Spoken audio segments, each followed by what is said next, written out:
J'étais là-bas dans cette cellule, tout en haut à droite, au coin.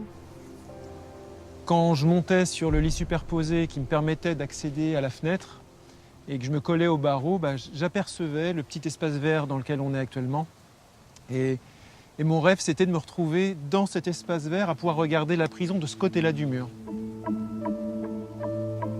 ne peut pas imaginer ce que c'est la détention parce que c'est pas seulement les 4 murs, c'est les 4 murs que ça nous met dans la tête.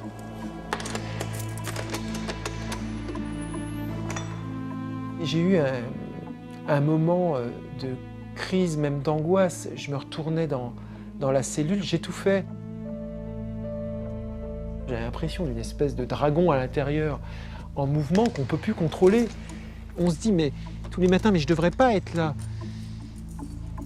Non seulement je ne devrais pas être là, mais en plus, je ne sais pas pour combien de temps je vais être là. Et est-ce qu'à un moment donné, on va me donner raison à me dire, oui, on est désolé, vous ne deviez pas être là. Donc, on se dit, cette injustice, si ça se trouve, elle va perdurer et elle ne va pas s'arrêter. Et c'est ça qui rend terrible la présence en détention. C'est que ce cauchemar-là, on n'avait pas à le vivre. Il n'y avait pas de raison qu'on le vive. Et on ne comprend pas pourquoi on est en train de le vivre. Éric Péclet a passé plus de 4 mois dans cette maison d'arrêt, située en plein cœur de la ville de Dijon.